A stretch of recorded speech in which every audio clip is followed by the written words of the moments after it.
আমার বুকের ভেতরটা তখনও থরথর করে কাঁপছিল। মামার বলা প্রতিটি শব্দ যেন আমার শিরা উপশিরায় বিষের মতো ছড়িয়ে যাচ্ছিল। প্রতিটি শ্বাস যেন আটকে যাচ্ছিল গলায়। যে মানুষটাকে আমি পৃথিবীর সবচেয়ে নিরাপদ আশ্রয় ভেবেছিলাম, যে মানুষটা আমার চোখে ছিল পিতৃতুল্য, তার চোখে আজ আমি এমন কিছু দেখলাম যা আমার পরিচিত পৃথিবীটাকে মুহূর্তেই ভেঙে চুরে দিল। তার সরল স্বীকারোক্তি, তোমার চোখে আমি আমার প্রথম প্রেমকে দেখতে পাই, আমার অস্তিত্বকে নাড়িয়ে দিয়েছিল।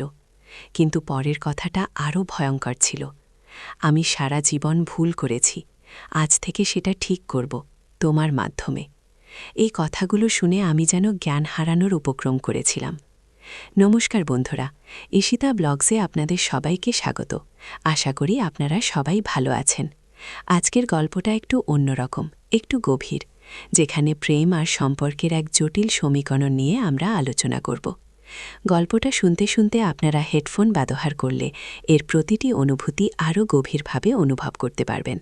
আর গল্পটা যদি ভালো লাগে তবে অবশ্যই চ্যানেলটি সাবস্ক্রাইব করতে ভুলবেন না। চলুন শুরু করা যাক। আমি সাদিয়া, সিলেটের এক ছায়াঘেরা গ্রামের মেয়ে। প্রকৃতির স্নিগ্ধতা আর সবুজের মাঝে বেড়ে ওঠা আমার। বাবা মায়ের একমাত্র সন্তান হওয়ায় কিছুটা আদরে ছিলাম বটে, তবে স্বপ্ন দেখতাম আকাশ ছোঁয়ার। ছোটবেলা থেকেই বইয়ের পোকা ছিলাম, আর ছবি আঁকা ছিল আমার নেশা। যখন ঢাকা বিশ্ববিদ্যালয়ে চারুকলায় ভর্তির সুযোগ পেলাম, তখন আমার মনে হয়েছিল যেন আমার ডানা গজিয়েছে। কিন্তু ঢাকার মতো বিশাল শহরে একা থাকার অনুমতি বাবা মা দেননি। ঠিক হলো আমি আমার মামা মামির কাছে থাকব। মামা মানে আরিফ মামা ছিলেন আমার মায়ের মামাতো ভাই। কিন্তু আমাদের পরিবারে তিনি সবসময়ই আমার আপন মামার মতোই সম্মান ও স্নেহ পেয়ে এসেছেন। মামি মানে রিনা মামি ছিলেন অসম্ভব ভালো মনের একজন মানুষ। তাদের নিজেদের কোনো সন্তান ছিল না, তাই আমার প্রতি তাদের ভালোবাসা ছিল অগাধ। প্রথম যখন ঢাকায় আসি তখন সবকিছুই আমার কাছে বিশাল আর অচেনা মনে হচ্ছিল। সিলেটের শান্ত পরিবেশ থেকে ঢাকার এই কোলাহলপূর্ণ জীবনযাত্রায় মানিয়ে নিতে আমার বেশ কষ্ট হচ্ছিল। মামা মামির ফ্ল্যাট, তাদের আধুনিক জীবনযাপন সবই আমার কাছে নতুন ছিল। মামা ছিলেন একজন স্বনামধন্য স্থপতি, তার নিজস্ব ফার্ম ছিল। সারা দিন তার ব্যস্ততা লেগে থাকত। মামি একটি বেসরকারি স্কুলে শিক্ষকতা করতেন। দুজনেই সকালে বেরিয়ে যেতেন, ফিরতেন সন্ধ্যায়। আমি দিনের বেলা একা একা ফ্ল্যাটে থাকতাম, ক্লাস করতাম, ছবি আঁকতাম আর বই পড়তাম। প্রথম কয়েক মাস কেটেছিল একাকিত্ব আর শহরকে বোঝার চেষ্টায়। মামা মামি দুজনেই আমাকে যথেষ্ট স্বাধীনতা দিয়েছিলেন। আমার কোনো প্রয়োজন হলে মামা সবসময় খেয়াল রাখতেন। তিনি প্রায়ই আমার আঁকা ছবিগুলো দেখতেন, প্রশংসা করতেন। তার চোখ দিয়ে আমি যেন নতুন করে শিল্পকে দেখতে শিখছিলাম। তিনি নিজেও শিল্পের একজন গভীর অনুরাগী ছিলেন। তার লাইব্রেরি ছিল বিশাল, যেখানে স্থাপত্য, শিল্পকলা, দর্শন, সাহিত্য সব ধরনের বইয়ের সংগ্রহ ছিল। আমি প্রায়ই সেখানে বসে বই পড়তাম। মামাও যখন কাজ থেকে ফিরতেন তখন মাঝে মধ্যে আমার সাথে যোগ দিতেন। আমরা ঘণ্টার পর ঘণ্টা বই, শিল্প, জীবন নিয়ে আলোচনা করতাম। তার গভীর জ্ঞান, জীবনকে দেখার ভিন্ন দৃষ্টিভঙ্গি আমাকে মুগ্ধ করত। আমি তাকে একজন পথপ্রদর্শক, একজন গুরু হিসেবে দেখতে শুরু করেছিলাম। আস্তে আস্তে আমার একাকিত্ব কাটতে শুরু করল। মামার সাথে আলোচনাগুলো আমার জীবনের সবচেয়ে প্রিয় অংশে পরিণত হল। তার কথা বলার ভঙ্গি, তার চোখের গভীরতা, তার শান্ত ব্যক্তিত্ব সবকিছুই আমাকে আকৃষ্ট করত। তিনি আমাকে নানা ধরনের বইয়ের সন্ধান দিতেন, চিত্র প্রদর্শনীতে নিয়ে যেতেন। আমার ভেতরে লুকিয়ে থাকা শিল্পীসত্তাকে তিনি যেন জাগিয়ে তুলেছিলেন। আমি তার সাথে কথা বলতে স্বাচ্ছন্দ্য বোধ করতাম। নিজের সব দুঃখ, কষ্ট, স্বপ্ন, আকাঙ্ক্ষা তার কাছে অকপটে প্রকাশ করতাম। তিনি মনোযোগ দিয়ে শুনতেন আর এমনভাবে পরামর্শ দিতেন যেন জীবনের সব জটিলতা সহজ হয়ে যেত। রিনা মামি খুবই ব্যস্ত থাকতেন, তবে আমার প্রতি তার স্নেহ ছিল অপরিসীম। তিনি আমার খাওয়া দাওয়া, পড়াশোনা সবকিছুর খোঁজ রাখতেন। মামা মামির দাম্পত্য জীবন ছিল খুব শান্ত। তাদের মধ্যে খুনসুটি বা বড় কোনো ঝগড়া আমি কখনো দেখিনি, কিন্তু তাদের মধ্যে কোনো গভীর আবেগ বা উচ্ছ্বাসও আমার চোখে পড়ত না। তারা একে অপরের প্রতি শ্রদ্ধাশীল ছিলেন, কিন্তু তাদের ভালোবাসায় হয়তো সেই প্রথম প্রেমের উন্মাদনা ছিল না, যেটা আমি উপন্যাসে বা সিনেমায় দেখতাম। হয়তো বয়স বাড়ার সাথে সাথে ভালোবাসা এমনই শান্ত হয়ে যায়, আমি ভাবতাম। আমার বিশ্ববিদ্যালয়ে নতুন নতুন বন্ধু তৈরি হলো। তানভীর ছিল তাদের মধ্যে অন্যতম। ও ছিল আমার ব্যাচমেট, খুব ভালো ছবি আঁকত। তানভীর আমার সাথে প্রায়ই আড্ডা দিত, আমাদের শিল্পকর্ম নিয়ে আলোচনা করত। ও আমার প্রতি কিছুটা দুর্বল ছিল, এটা আমি বুঝতে পারতাম। কিন্তু আমি তানভীরকে শুধুই বন্ধু হিসেবে দেখতাম। আমার মন জুড়ে তখন মামার সাথে কাটানো সময়গুলোই বেশি প্রাধান্য পেত। আমি বুঝতে পারতাম না কেন এমনটা হচ্ছে। তানভীরের সাথে বাইরে ঘুরতে গেলে বা বন্ধুদের সাথে আড্ডা দিলে আমার মনে হতো যেন কিছু একটা অনুপস্থিত। সেই গভীর আলোচনা, সেই আত্মিক সংযোগ যা আমি মামার সাথে অনুভব করতাম, তা আর কোথাও খুঁজে পেতাম না। একদিন তানভীর আমাকে সরাসরি তার ভালো লাগার কথা জানালো। আমি তাকে বিনয়ের সাথে প্রত্যাখ্যান করলাম। তানভীর জানতে চাইল আমার মনে কি অন্য কেউ আছে। আমি নিশ্চিত ছিলাম না, আমার মনে কেউ ছিল না, অন্তত সেই অর্থে যার সাথে প্রেম করা যায়। কিন্তু আমার মন কেন জানি মামার কাছেই ফিরে যেত বারবার। আমি তার সান্নিধ্য, তার বুদ্ধিদীপ্ত কথা, তার উপস্থিতি ছাড়া নিজেকে অসম্পূর্ণ মনে করতাম। এই অনুভূতিগুলো আমাকে দ্বিধায় ফেলেছিল। আমি কি মামাকে একজন রোল মডেল হিসেবে দেখছি, নাকি তার প্রতি আমার অন্য কোনো আকর্ষণ তৈরি হচ্ছে? এই চিন্তাগুলো আমাকে অস্থির করে তুলত। আমি জানতাম এটা ভুল। তিনি আমার মামা, আমার মামির স্বামী। সমাজের চোখে এটা মহাপাপ। আমি নিজেকে বোঝানোর চেষ্টা করতাম, এটা শুধুই শ্রদ্ধা, শুধুই গুরু শিষ্যের সম্পর্ক। কিন্তু মাঝে মধ্যে মামার চোখ যখন আমার চোখে আটকে যেত, তখন সেই গভীর চাহনিতে এমন কিছু দেখতাম যা আমাকে অস্বস্তিতে ফেলত। তার স্পর্শ, যা আগে শুধু স্নেহের মনে হতো, এখন তা আমার ভেতরে এক অদ্ভুত শিহরণ জাগাত। আমি দ্রুত চোখ সরিয়ে নিতাম, নিজেকে সামলে নিতাম। একদিন মামা আমাকে নিয়ে তার গ্রামের বাড়িতে গিয়েছিলেন। সেটা ছিল আমার দাদু বাড়ি, যেখানে আমার মাও জন্মেছিলেন। মামার সাথে সেখানে যাওয়াটা ছিল এক নতুন অভিজ্ঞতা। গ্রামের শান্ত পরিবেশ, মাটির সোঁদা গন্ধ আর মামার পাশে বসে গল্প করতে করতে পথ চলা, সব কিছুই আমার কাছে স্বপ্নের মতো লাগছিল। তিনি আমাকে তার শৈশবের গল্প বলছিলেন, তার প্রথম ছবি আঁকার অভিজ্ঞতা, তার স্বপ্নের কথা। সেদিন যেন তার ভেতরের এক অন্য মানুষ বেরিয়ে এসেছিল, একজন শিশুসুলভ আরিফ, যে কিনা তার স্বপ্ন পূরণের জন্য নিরন্তর সংগ্রাম করে গেছে। রাতে খাবার পর বাড়ির উঠোনে বসে আমরা গল্প করছিলাম। আকাশে তখন ভরা পূর্ণিমা, চাঁদের আলোয় চারপাশ ঝলমল করছিল। মামি তখন ঢাকায় ছিলেন, কারণ তার স্কুলের ছুটি ছিল না। শুধু আমরা দুজন ছিলাম। মামা একটা বেতের মোড়ায় বসেছিলেন, আর আমি তার পায়ের কাছে মাদুর পেতে বসেছিলাম। তিনি খুব শান্ত গলায় কথা বলছিলেন, তার কণ্ঠে ছিল এক অদ্ভুত বিষণ্ণতা। সাদিয়া, তিনি নরম গলায় ডাকলেন, তুমি জানো আমার জীবনে একটা বড় শূন্যতা আছে।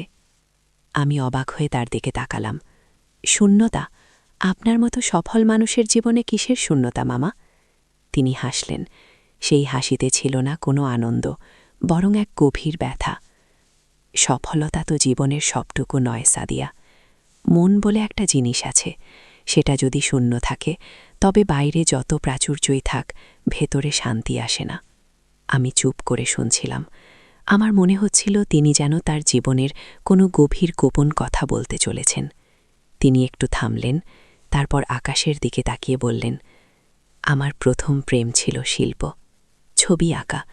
আমি তোমার মতোই ছবি আঁকতে ভালোবাসতাম। কিন্তু আমার বাবা ছিলেন খুব কঠোর। তিনি চাইতেন আমি স্থপতি হই, পরিবারের ব্যবসা দেখভাল করি। আমার স্বপ্নটা চাপা পড়ে গিয়েছিল। আমি স্থপতি হয়েছি, সফলও হয়েছি, কিন্তু আমার মনটা সবসময় শিল্পের কাছেই ফিরে যেত। তার কথা শুনে আমার বুকটা কেমন যেন চিনচিন করে উঠল। আমি বুঝতে পারছিলাম তার ভেতরের কষ্ট। আর আমার জীবনে একজন মেয়েও এসেছিল। তিনি আরও নিচু গলায় বললেন, সেও ছবি আঁকত, তোমার মতোই ছিল প্রাণবন্ত, স্বপ্নময়। আমরা একে অপরকে খুব ভালোবাসতাম, কিন্তু বাবা মা তাদের পছন্দের মেয়ের সাথে আমার বিয়ে ঠিক করে রেখেছিলেন। আমি প্রতিবাদ করতে পারিনি। সমাজের নিয়ম, পরিবারের সম্মান, এসবের কাছে আমার প্রেমটা হেরে গিয়েছিল। তার চোখের কোণে তখন চিকচিক করছিল জল। আমি তার দিকে তাকিয়ে স্তব্ধ হয়েছিলাম। এই মানুষটার জীবনে এত বড় একটা ট্র্যাজেডি ছিল, আর আমি তা জানতাম না। তিনি আমার দিকে ঘুরলেন। তার চোখে তখন এক অদ্ভুত আলো। চাঁদের আলোয় তার মুখটা আরও মায়াবী লাগছিল। তিনি আমার হাতটা ধরলেন। তার স্পর্শে আমার সারা শরীরে এক অদ্ভুত স্রোত বয়ে গেল। আমার বুকের ভেতরটা তখনও থরথর করে কাঁপছিল। তার গভীর দৃষ্টি আমার চোখে স্থির হল। তোমার চোখে আমি আমার প্রথম প্রেমকে দেখতে পাই সাদিয়া।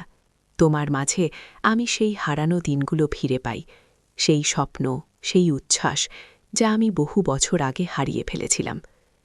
তার এই কথাগুলো আমার মাথায় হাতুড়ির মতো আঘাত হানল। আমি চোখ বড় বড় করে তার দিকে তাকিয়ে রইলাম। এটা কি বলছেন মামা? আমি তার প্রথম প্রেম?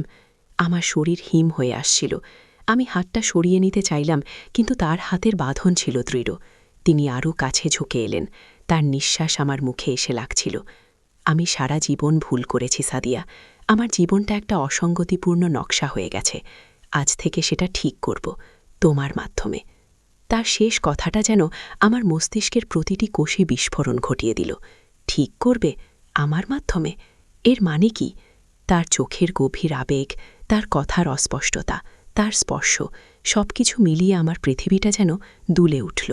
আমি নিজেকে সামলে নিতে পারছিলাম না। এই মানুষটা, যাকে আমি আমার অভিভাবক, আমার গুরু মনে করতাম, সে আমার কাছে এমন একটা কথা বলতে পারে? আমার সমস্ত বিশ্বাস, সমস্ত পরিচিত সম্পর্ক যেন এক নিমিষে ভেঙে চুরমার হয়ে গেল। আমি কোনো মতে হাতটা ছাড়িয়ে নিয়ে উঠে দাঁড়ালাম। মামা, আপনি এ কি বলছেন? আমার গলা দিয়ে কোনো শব্দ বের হচ্ছিল না। তিনিও উঠে দাঁড়ালেন। তার চোখে ছিল এক গভীর আকুতি। সাদিয়া, আমাকে ভুল বোঝো না, আমি জানি। এটা বলা উচিত হয়নি, কিন্তু আমি নিজেকে আর ধরে রাখতে পারছিলাম না। তোমার মাঝে আমি নিজেকে খুঁজে পাই, আমার হারিয়ে যাওয়া সত্তাকে। আমার ভুলটা শুধরে নেওয়ার একটা শেষ সুযোগ আমি তোমার মাঝে দেখতে পাই। আমার মাথা ঝিমঝিম করছিল। আমি বুঝতে পারছিলাম না কিভাবে প্রতিক্রিয়া জানাব। আমি তাকে অপমান করতে পারছিলাম না, কারণ তার চোখে আমি গভীর কষ্ট দেখতে পাচ্ছিলাম। কিন্তু তার কথাগুলো আমাকে ভয় পাইয়ে দিচ্ছিল। আমি দ্রুত সেখান থেকে সরে গিয়ে আমার ঘরে ঢুকে পড়লাম। সারা রাত আমার ঘুম এলো না। মামার কথাগুলো আমার কানে বাজছিল। তার প্রথম প্রেম, আমার মাধ্যমে তিনি তার ভুল শুধরাবেন। এর কি অর্থ? তিনি কি আমাকে ভালোবাসেন? কিন্তু তিনি তো আমার মামির স্বামী, আমার মামা। পরদিন সকালে আমি যখন ফ্ল্যাটে ফিরে এলাম, তখন আমার মনটা ভারাক্রান্ত ছিল।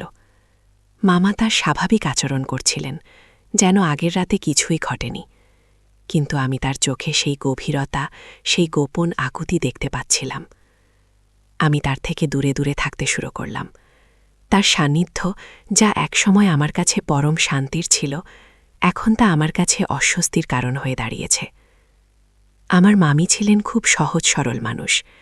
তিনি মামার সাথে আমার এই ঘনিষ্ঠতা নিয়ে কখনো কিছু ভাবেননি, ভাবার কথাও নয়। কিন্তু আমি যখন মামার থেকে দূরে থাকতে শুরু করলাম, তখন মামি সেটা খেয়াল করলেন।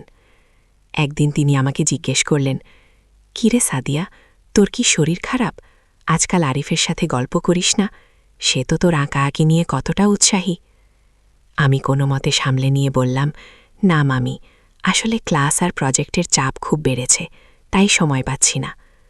মামি হয়তো বিশ্বাস করলেন, কিন্তু আমার ভেতরে এক অপরাধ বোধ আমাকে কুরে কুরে খাচ্ছিল।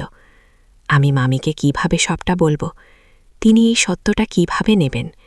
তার হাসি খুশি জীবনটা কি এক নিমেষে ভেঙে যাবে না? মামার আচরণও বদলে গিয়েছিল। তিনি আমার সাথে সরাসরি কথা বলার সুযোগ খুঁজতেন। আমি তাকে এড়িয়ে যেতাম, কিন্তু তিনি আমার জন্য ছোট ছোট উপহার নিয়ে আসতেন। আমার প্রিয় খাবার রান্না করাতেন। তার এই যত্ন, এই ভালোবাসা আমাকে আরও বেশি দ্বিধায় ফেলে দিচ্ছিল। আমি তাকে ঘৃণা করতে পারছিলাম না, কারণ আমি তার চোখের কষ্টটা দেখতে পাচ্ছিলাম। কিন্তু তার প্রতি আমার মনটা বিদ্রোহ করছিল। একদিন বিকেলে মামি যখন স্কুলে ছিলেন, মামা আমাকে তার স্টাডি রুমে ডাকলেন। আমি ভয়ে ভয়ে গেলাম। তিনি আমার জন্য চা বানিয়ে রেখেছিলেন। সাদিয়া, তুমি কি আমাকে ঘৃণা করছ? তিনি শান্ত গলায় জিজ্ঞেস করলেন। আমি মাথা নিচু করে রইলাম। না মামা।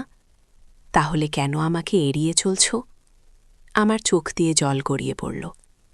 আপনি যা বলেছেন তা আমি মানতে পারছি না মামা। আপনি আমার মামির স্বামী, আমার মামা। এটা ভুল। তিনি আমার সামনে এসে দাঁড়ালেন। আমি জানি এটা ভুল, কিন্তু ভালোবাসা কি সবসময় সঠিক পথ খুঁজে চালে সাদিয়া? ভালোবাসা তো বাঁধ মানে না। আমি আমার জীবনটা ভুল পথে চালিয়েছি। আমার বাবা মায়ের পছন্দ, সমাজের চাপ সব মেনে নিয়ে আমি মামিকে বিয়ে করেছিলাম। মামি খুব ভালো মানুষ, আমি তাকে সম্মান করি, তার প্রতি আমার কোনো অভিযোগ নেই। কিন্তু তার সাথে আমার আত্মিক সংযোগটা কখনো তৈরি হয়নি। যে প্রেম, যে গভীরতা আমি খুঁজতাম, তা আমি তার মাঝে পাইনি। আমার ভেতরে একটা শূন্যতা ছিল, যা আমি এতদিন ধরে বয়ে বেড়াচ্ছিলাম। আর তোমাকে দেখে আমার মনে হলো সেই শূন্যতা তুমি পূরণ করতে পারো। তার কথাগুলো শুনে আমার রাগ হচ্ছিল, আবার কষ্টও হচ্ছিল। তিনি তার ভালোবাসাহীন জীবনের জন্য আমাকে দায়ী করতে চাইছেন। কিন্তু মামা, এটা কি অন্যায় নয়? মামির প্রতি এটা কি চরম অবিচার নয়? আমি চিৎকার করে উঠলাম। তিনি মাথা নিচু করলেন। অবিচার তো করেছি সাদিয়া, আমার নিজের প্রতিও করেছি, মামির প্রতিও করেছি। কিন্তু আমি তো নিজের ভালোবাসাকে মেরে ফেলতে পারিনি। আমি যখন তোমার চোখে সেই শিল্পীর প্রতি ভালোবাসা দেখি, জীবনকে নতুন করে দেখার সেই উন্মাদনা দেখি, তখন আমার মনে হয় তুমিই আমার হারিয়ে যাওয়া প্রেমকে ফিরিয়ে আনতে পারো। তুমিই আমাকে আমার ভুল শুধরে নেওয়ার পথ দেখাতে পারো। আমি জানি এটা কঠিন, অসম্ভব, কিন্তু আমার এই শেষ বয়সে এসে আমি আর মিথ্যে বাঁচতে চাই না। তার কথাগুলো আমাকে স্তব্ধ করে দিল। তার কষ্টটা আমি অনুভব করতে পারছিলাম, কিন্তু তার প্রস্তাবটা ছিল অগ্রহণযোগ্য। আমি মামিকে খুব ভালোবাসতাম। তিনি আমার প্রতি কোনো দিন কোনো অবিচার করেননি। তার জীবনটা আমি কিভাবে নষ্ট করব? আর আমার নিজের কি হবে? এই সম্পর্ক কি সমাজ মেনে নেবে? আমি কি নিজের বিবেকের কাছে পরিষ্কার থাকতে পারব? বেশ কয়েকদিন আমি এই চিন্তায় অস্থির হয়েছিলাম। রাতে ঘুম আসত না, খাওয়ার রুচি চলে গিয়েছিল। আমার শরীর খারাপ দেখে মামি খুব চিন্তিত হয়ে পড়লেন। তিনি আমাকে ডাক্তারের কাছে নিয়ে যেতে চাইলেন। আমি মামির মুখে যখন আমার জন্য উদ্বেগ দেখতাম, তখন আমার অপরাধবোধ আরও বেড়ে যেত। আমি কিছুতেই মামির সাথে এই অন্যায় করতে পারতাম না। একদিন আমি সিদ্ধান্ত নিলাম, আমাকে এখান থেকে চলে যেতে হবে। মামা আর মামির সম্পর্কটা আমাকেই রক্ষা করতে হবে। আমার উপস্থিতিই হয়তো মামাকে এই ধরনের ভুল পথে চালিত করছে। আমি আমার বাবা মাকে ফোন করে বললাম আমি অন্য কোনো শহরে চলে যেতে চাই, আমার পড়াশোনা শেষ করতে। প্রথমে তারা রাজি হননি, কিন্তু আমার মানসিক অবস্থা দেখে তারা শেষ পর্যন্ত রাজি হলেন। আমি মিথ্যে বলেছিলাম ঢাকার পরিবেশ আমার ভালো লাগছে না, আমি একটু শান্ত পরিবেশে যেতে চাই। এক বিকেলে মামি যখন স্কুলে ছিলেন, আমি মামাকে আমার সিদ্ধান্তটার কথা জানালাম। তিনি তখন তার স্টাডি রুমে বসে কাজ করছিলেন। আমার কথা শুনে তার হাত থেকে কলমটা পড়ে গেল। তুমি চলে যাচ্ছ? তার কণ্ঠস্বর ছিল ভাঙা। হ্যাঁ মামা, আমাকে যেতেই হবে। আমার চোখ থেকে তখনও জল হরিয়ে পড়ছিল। তিনি উঠে এসে আমার সামনে দাঁড়ালেন। তার চোখে ছিল এক গভীর বিষণ্ণতা, যা আমি আগে কখনো দেখিনি। কিন্তু কেন সাদিয়া, আমি কি তোমাকে কষ্ট দিয়েছি? আপনি আমাকে কষ্ট দেননি মামা, আমি বললাম, কিন্তু আপনার কথাগুলো আমাকে এমন এক জায়গায় এনে দাঁড়িয়েছে যেখানে আমি আর থাকতে পারছি না। আমি মামির সাথে অন্যায় করতে পারব না। না, আপনার ভালোবাসা হয়তো সত্যি, কিন্তু এই ভালোবাসা সঠিক নয়। এটা অনেক মানুষের জীবন নষ্ট করে দেবে। তার মুখটা ফ্যাকাশে হয়ে গেল। তিনি আমার হাতটা ধরলেন। আমাকে কি তুমি আরেকটা সুযোগ দেবে না সাদিয়া? আমি তোমার জন্য সব ছেড়ে দিতে রাজি আছি। তার এই কথা শুনে আমি চমকে উঠলাম। সব ছেড়ে দিতে রাজি? মানে মামিকেও? আমার মনে তখন তীব্র ঘৃণা জন্মাল। এই মানুষটা তার দীর্ঘদিনের দাম্পত্য জীবনকে আমার জন্য বিসর্জন দিতে চাইছে। না মামা, আমি তার হাত ছাড়িয়ে নিলাম। আপনি যা করছেন তা শুধুই আপনার নিজের স্বার্থ। আপনি আপনার ভালোবাসাহীন জীবনের শূন্যতা আমার মাধ্যমে পূরণ করতে চাইছেন, কিন্তু আমি সেই মাধ্যম হতে পারব না। আমি মামির সাথে অবিচার করতে পারব না, আর আমি নিজেকেও এভাবে বিলিয়ে দিতে পারব না। আমার কথাগুলো যেন তার বুকে তীর বিদ্ধ হল। তিনি পিছিয়ে গেলেন। তার মুখে তখন এক গভীর হতাশা। আমি জানি এটা কঠিন সাদিয়া, কিন্তু আমি যে তোমাকে ছাড়া বাঁচতে পারব না। আপনাকে বাঁচতে হবে মামা, আপনার নিজের জন্য, আপনার মামির জন্য। আপনার ভুলগুলো আপনাকে নিজেকেই শুধরাতে হবে, আমাকে ব্যবহার করে নয়। সেদিন আমার কথায় হয়তো অনেক কঠোরতা ছিল, কিন্তু আমার নিজেরও কষ্ট হচ্ছিল। আমি জানতাম এই মানুষটা আমাকে সত্যিই ভালোবাসে, কিন্তু এই ভালোবাসা ছিল ভুল পথে পরিচালিত। আমি পরের দিনই চট্টগ্রাম চলে গেলাম আমার এক দূর সম্পর্কের খালাতো ভাইয়ের কাছে। সেখানে একটা বেসরকারি বিশ্ববিদ্যালয়ে চারুকলায় ভর্তি হলাম। মামি যখন জানতে পারলেন তখন তিনি খুব কষ্ট পেয়েছিলেন। তিনি আমাকে ফিরে আসার জন্য বারবার ফোন করতেন, কিন্তু আমি জানতাম আমার পক্ষে আর সেই ফ্ল্যাটে ফিরে যাওয়া সম্ভব নয়। আমি মামির ফোন ধরতাম, তাকে সান্ত্বনা দিতাম, কিন্তু মামার সাথে আর কোনো যোগাযোগ রাখেনি। প্রথম প্রথম আমার জীবনটা খুব কঠিন হয়ে গিয়েছিল। মামার কথাগুলো বারবার আমার কানে বাজত। তার গভীর চাহনি, তার আকুতি, সবকিছু আমাকে তাড়িয়ে বেড়াত। কিন্তু ধীরে ধীরে আমি নিজেকে সামলে নিলাম। চট্টগ্রাম শহরের সমুদ্রের বাতাস, পাহাড়ের স্নিগ্ধতা আমার মনকে শান্ত করতে সাহায্য করল। আমি করে ছবি আঁকায় মন দিলাম। আমার শিল্পকর্মগুলো যেন আমার ভেতরের সমস্ত কষ্ট, সমস্ত অনুভূতি প্রকাশ করত। একদিন প্রায় 1 বছর পর আমি একটা আর্ট গ্যালারিতে আমার একক প্রদর্শনী করছিলাম। সেখানে অনেক মানুষ এসেছিলেন। হঠাৎ আমার চোখ আটকে গেল এক পরিচিত মুখের দিকে। তিনি ছিলেন আরিফ মামা। তিনি একা দাঁড়িয়ে আমার ছবি দেখছিলেন। তার মুখে ছিল এক গভীর বিষণ্ণতা, আর তার চোখে ছিল সেই পুরনো আকুতি। আমার বুকটা ধক করে উঠল। আমি তার কাছে যেতে দ্বিধা করছিলাম। প্রদর্শনী শেষে তিনি আমার কাছে এলেন। তার মুখটা শুকিয়ে গিয়েছিল, তার চুলে পাক ধরেছিল আরও বেশি। কেমন আছো সাদিয়া? তার কণ্ঠস্বর ছিল নরম। ভালো আছি মামা, আপনি কেমন আছেন? তিনি হাসলেন। সেই হাসিতে কোনো আনন্দ ছিল না।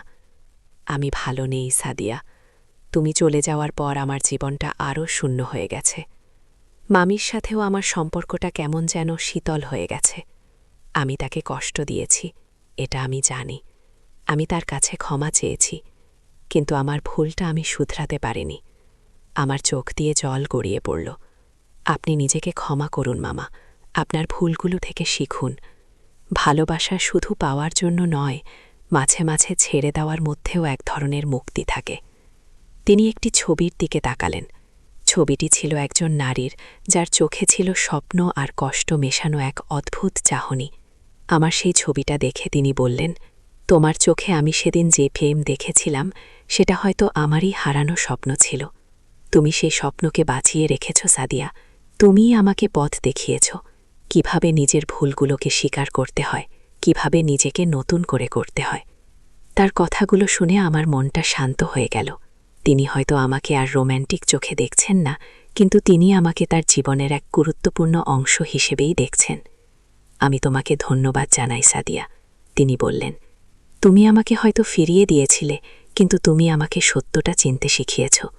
আমি এখন আমার জীবনের ভুলগুলো শুধরে নেওয়ার চেষ্টা করছি। মামির সাথে এখন নতুন করে সব শুরু করতে চাইছি।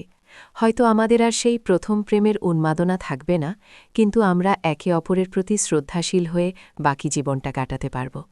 তার কথা শুনে আমার চোখে জল এলেও আমার মনটা তখন শান্তিতে ভরে গেল। আমি তাকে ক্ষমা করতে পেরেছিলাম, আর নিজেকেও।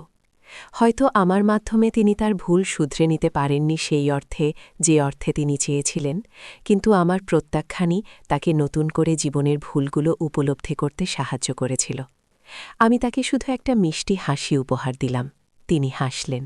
এবার তার হাসিতে ছিল এক নতুন ধরনের শান্তি। বন্ধুরা, জীবনটা এমনই জটিল। ভালোবাসার পথ সবসময় সরল হয় না। কখনো কখনো এমন কিছু পরিস্থিতির মুখোমুখি হতে হয় যেখানে সঠিক আর ভুলের সীমারেখাটা ভীষণ অস্পষ্ট হয়ে যায়। সাদিয়ার গল্পটা আমাদের এটাই শেখায় যে নিজের বিবেক আর অন্যের সম্মানকে বাঁচিয়ে চলাটা কতটা জরুরি। হয়তো সব প্রেমের পরিণতি মিলন হয় না, কিন্তু কিছু প্রেম আমাদের জীবনকে নতুন করে ভাবতে শেখায়, নতুন পথে চলতে শেখায়। আজকের গল্পটা আপনাদের কেমন লাগলো তা অবশ্যই কমেন্ট করে জানাবেন। যদি গল্পটা আপনাদের মন ছুঁয়ে যায় তবে লাইক করবেন, বন্ধুদের সাথে শেয়ার করবেন, আর ঈশিতা ব্লগস চ্যানেলটি সাবস্ক্রাইব করতে ভুলবেন না। আপনাদের ভালোবাসা আর সমর্থন আমাদের জন্য খুবই গুরুত্বপূর্ণ। দেখা হবে পরের নতুন কোনো গল্পে। ভালো থাকবেন, সুস্থ থাকবেন।